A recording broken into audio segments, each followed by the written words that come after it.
But yes, you're absolutely right. You hit the nail on the head. Like, we had a very similar traumatic experience, and then we dealt with it two very different ways. Things just got too royal. An accusation of sexual trafficking by rapper Sean Diddy has recently been dropped in a $30 million lawsuit that has now mentioned Prince Harry. Not to forget, in another lawsuit filed against troubled hip-hop mogul Sean Diddy Combs, Oscar winner Cuba Gooding Jr. is also listed as a defender, and the list goes on. Here's everything you need to know. Now, it might off as a shocker, but Diddy was photographed with Kanye West, Prince William, and Prince Harry in 2007 during a party the royal brothers threw after their performance. That's right.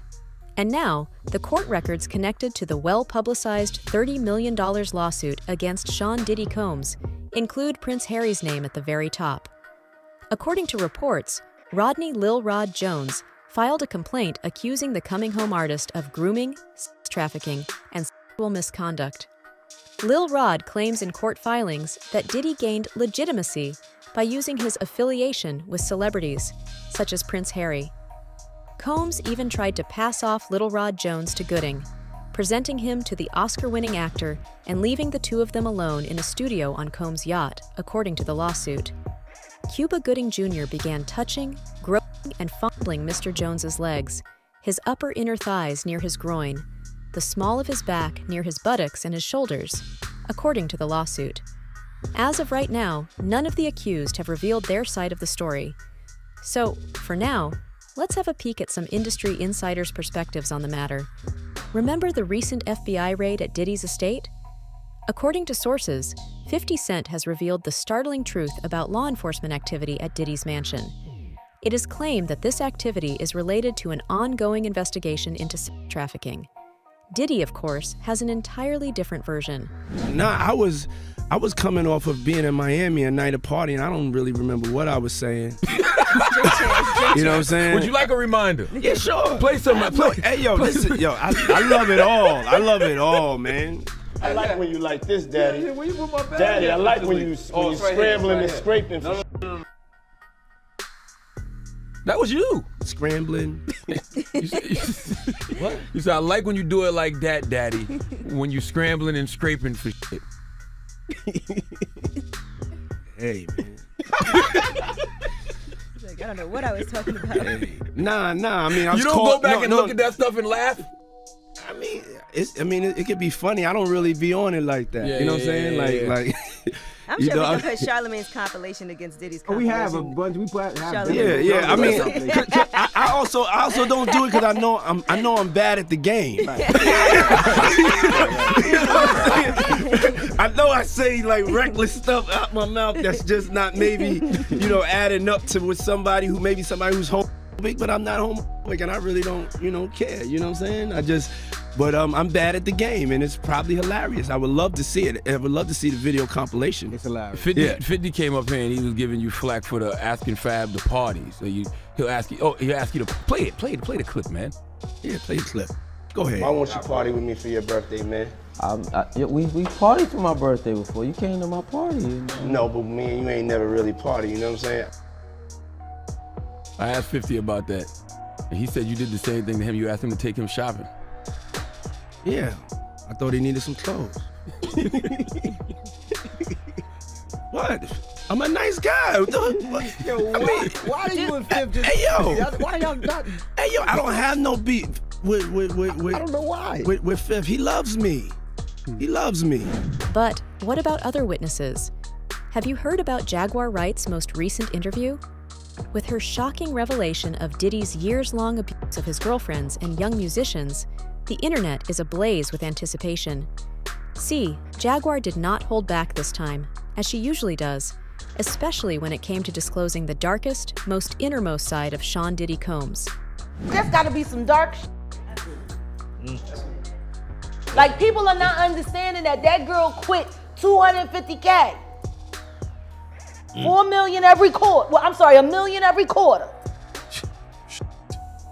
Now she was getting $2 million a quarter, but then she got, you got going on that's so deep that it ain't worth $1 million a quarter. That's how he operates. He has people followed. He has people watched. He does all kinds of fucking, he's a fucking piece of shit. Too much money. I feel bad for the kids. Like, don't think that there aren't moments when I'm speaking honestly about that motherfucker that I pray that his children don't hear it.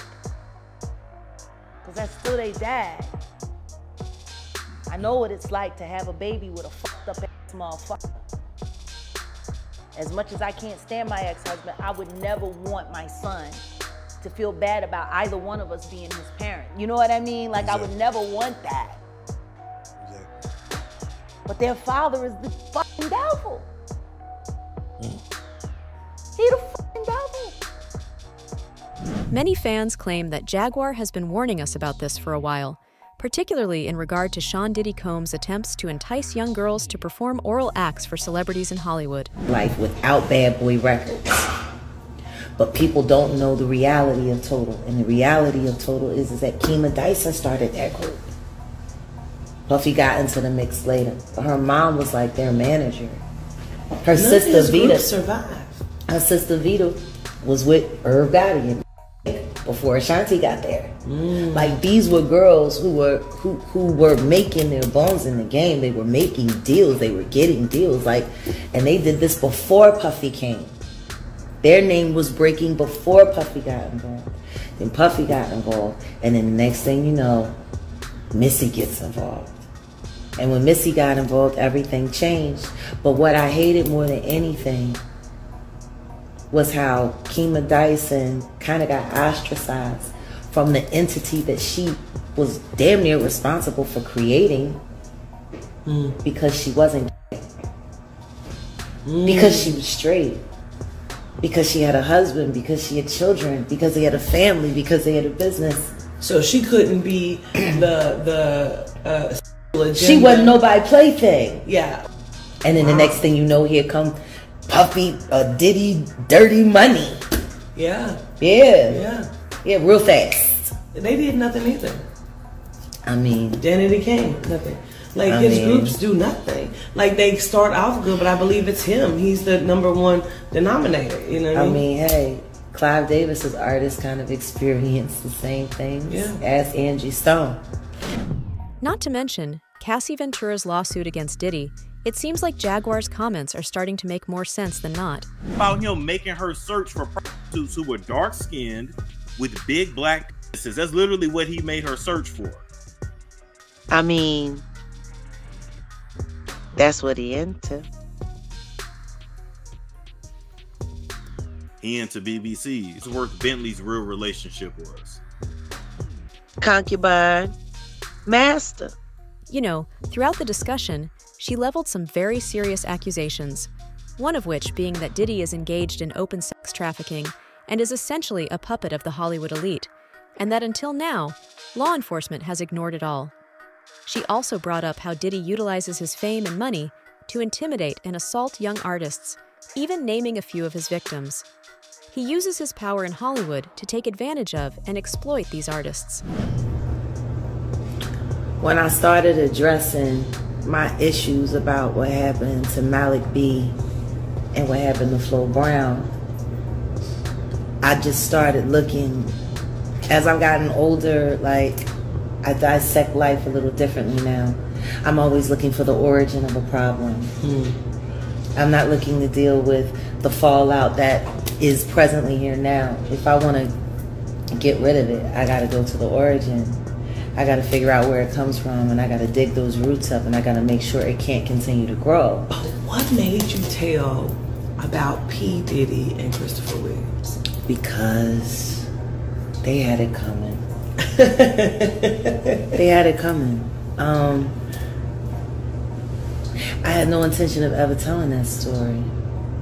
Matter of fact, I wasn't going to tell the story, but they kept posting nasty things about my kids on Instagram. Obviously, not anymore, since the power of social media is something else entirely. Meanwhile, Wright asserts that Diddy represents everything and more, as Cassie has described him in her lawsuit.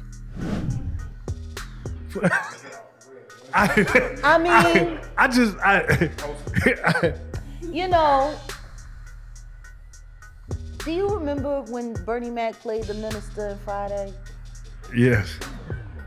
That's how I feel about T.D. Jakes. Like, that's how I see. Oh, Miss Parker, come to pray. But for him to be at a Diddy party, I don't know. Like, I feel the same way about that as I feel about when Tyler Perry came to his church and laid hands on him and he caught the Holy Spirit from Tyler Perry. Tyler Perry is the bishop of what? Like, I've never, like, and I cut a check for 100, and I'm gonna lay my hands on your bishop. And he said, and then the bishop said, it's on the fucking internet. He's doing all of this, right? And then there's a woman on the dais screaming, push the baby out. Birth that baby. Push the, I'm like, are we a church? Or is this about to turn into like a whole nother scene, like a lost scene from Eyes Wide Shut? Like, this is looking a little weird. I mean, if Bishop Jakes was at a Diddy party, there could only be two reasons. Money or sex. That's all that happens at Diddy parties. Additionally, given all that is going on, there are insider sources close to Diddy who are verifying some very serious charges leveled against him. It appears that Diddy's career is coming to an end, even though he has been publicly warning whistleblowers to keep quiet. Yes, they had a whole page saying that I destroyed my friends' lives, I had a type, I was on and I said, if it doesn't come down, you can keep telling lies on me and I'm just gonna start telling the truth about you. Yeah. That's what I said. And it didn't come down, and that's why I was in that little TV screen and I looked so tired. I had been up for like 16 hours. I literally waited. I didn't even go to bed until I did the video. Like now we're about to talk about some, because if you don't want to take it down, this is what it is. Here it is. I waited all night. I've watched all night. I told you to take it down. You did not take it down. All right, I'm finna go to bed. So let's get into it. And the reason why I told that story is because it's a story that probably sickens me the most because of my personal attachment to it. Which is what? A woman should not be penalized and have her career taken away from her because she is in disagreement with someone else's behavior problems. Yeah, understood. You know what I'm saying? Like, that should have never happened. This was a brilliant young attorney, and that career was totally polished. So he's a bit of a thrill seeker. What was the immediate response after you did that?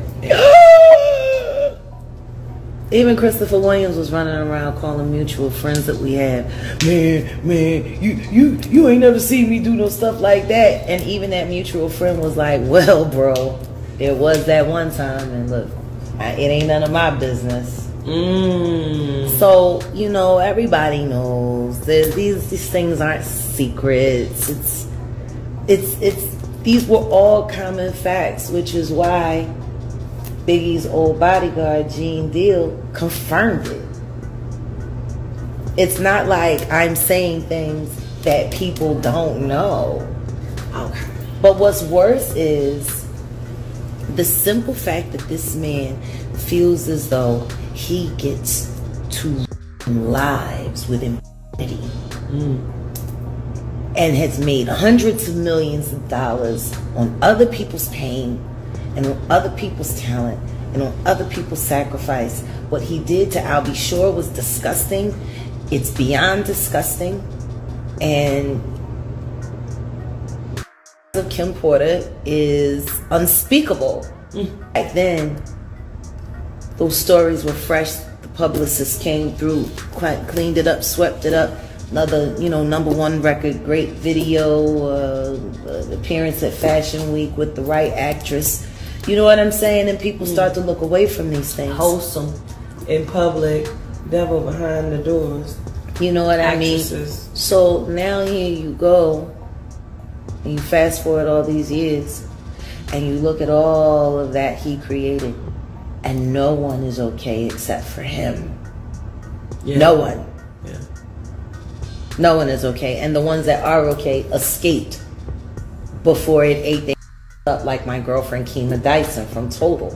However, Wright recently said in an interview that Diddy isn't the stand-up man he portrays himself as online. There's a lot more going on behind the scenes, and it's not pretty, especially at the supposed parties that he throws. Okay, I'm gonna tell you something that I've never told anybody before on camera. Let me straighten the wig. All right, there's a Hollywood party. I'm not gonna say any of the names though. I'm just. If Spirit give it to you, I will not deny what you say. Okay, it was a certain urban artist, but he wasn't black. Had a big record that just broke. He was married to an actress at the time. So was him a Robin Thicke? Yes. Okay. And it was at his dad's house, which I guess is his house now, in Sunset Hills. I went with an old associate of mine. His name is Jimmy, and he was the vice president of Andre Harrell's label, New America. You talking about Jimmy and Ivy? No. Okay. Jimmy's back. Oh, give it to now. me. But he was the vice president of New America, which was the label that Robin Thicke was on at the time. So me and Jimmy get to the party. It was very interesting. There was a certain supermodel that showed up at the party and was thrown out of the party for some very, very, very vulgar conversation, very loudly about people's there were video girls there that were dancing. Michael Rappaport was there that night. Who? Michael Rappaport. The one who's beefing with KD, with Kevin Durant. Now, is he an athlete as well? No, Michael Rappaport, the actor. He played Remy in Higher Learning. Oh, gotcha. Okay. Yeah, he was there at the party, and he was shaved bald like Remy for whatever reason that night. And right? Yeah. And Peeper. No, not Joe. Zebra. Zebra. Yeah, Zebra Head. Yeah. And there was a guy that was a comedian. He used to be on MTV. He just kind of disappeared. He was there. And a few other people were there. Andre Harrell was there. And it was a very interesting night. There was a lot of party favors. And when you say party favors, we mean party favors. And of course there was alcohol, and I was a BYO everything girl. Yeah, like I'm not sharing nothing with you. I ain't smoking with you. I'm not doing that. So the video dancers were dancing, and then the girls got upset because they weren't getting any attention because they couldn't dance like the dancers could because they were all women of color. So then they decided to do a whole love scene on the pool table in the living room by the fireplace. Of course they did. But there were a few inappropriate things that happened. But this particular supermodel, she did a spread eagle, and she didn't have any dress. Her whole, life force, and told everybody to inside out or something like that. Hollywood house parties are like that, or you'll go and just out of nowhere, things will just turn left. But it seems like as you're saying, it seems like this is like the norm. It's very normal. It is very normal. In particular, Jaguar made some unsettling revelations, one of which was Diddy's associations with the shady A-listers. That makes sense, of course, considering Diddy's track record for having some powerful but questionable connections in the industry. In fact, that's precisely why he hasn't been caught and charged with the charges made against him after all this time. With all of that in mind, Jaguar claims that Diddy is heavily involved in the sex trafficking business, and that the rapper isn't above placing his own girlfriends in risky situations out of respect for his own inclinations. Not only that, some who know the rapper well have disclosed how Diddy also exploits young musicians in the inner circles. T.D. Jackson, his top aide, is alleged to have attended nearly all of these predatory parties. It is this, you know, when I grew up in the church, the sinners was not supposed to have the same atmosphere with the saints. You have to be able to separate the two. So I'm looking at him as a saint going to a party that ain't nothing but sin. Drinking, maybe fornication, man on man, woman on woman, he on she. But maybe he there to lay some hands on somebody. Maybe he there to save some souls. I know he got a contract with Revolt, so I'm just like, it's just real strange that he would be found at any kind of Diddy party or any kind of place with Diddy unless it's in a business atmosphere. So now what he's doing is he's making, man, he making the Christians look real bad right about now. So I know what goes on at the parties. If, you know, they probably got a little bit more freakier, you know, as time went on, you know, because they got to the point whereas that they didn't even care. It used to be secretly, you know, where people used to go to, you know, separate rooms and different rooms, and they wasn't doing that out in the public, you know. So, but now they don't care. Men kissing men and all this other, that's just crazy. I was getting calls from females that stated that they had situations that were, I'm trying to put it in a way, there were situations that if law enforcement individuals heard it, they had, Puff had broke the law with them. So he had committed a crime. And in doing so, if those are the females who went and found the lawyers to take their case, he's going to be facing criminal charges because the act in which they explained to me were criminal acts. The drinking, the touching, the raping, all that. Honestly, it's fascinating to notice that Cassie stated precisely the same thing in her complaint against Diddy as all these other whistleblowers. Adding to the already never-ending list of exposers, Reggie Wright also claims that although Diddy is known for helping singers like Usher, there have been claims of inappropriate influence over Justin Bieber when they were young and abuse towards him. Even Gene Deal, Diddy's ex-bodyguard, revealed that Mace and Usher knew about Diddy's alleged activities, but were kept quiet by the rapper. I remember some years ago, Cameron, he did an interview and he told a story about how he went to Diddy house with Mace. Yeah. And he f***ed the dildo in the sink. I think that was crazy. I think that was out of, and then Mace said that was Puff's. I think he said Mace said that was Puff's, but Mace was in the bathroom with it. I don't know what that was all about, man, but that was real weird to me. That was crazy. Crazy, man. But before we get off of that, right, I remember you told me a while ago that, you know, Mace, he used to live with Diddy, and he know a lot of stuff about Diddy that a lot of people don't know. Man, it's a lot of stuff that Mace and Usher know that they ain't telling about Diddy. There's a lot of stuff that they know. Can you imagine, bruh? Can you really imagine? What you mean by Usher, though? Usher used to stay with Diddy, too, when he was younger.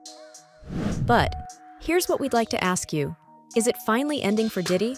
That's all for today. Make sure to share your thoughts in the comments below. For more updates, hit the bell icon.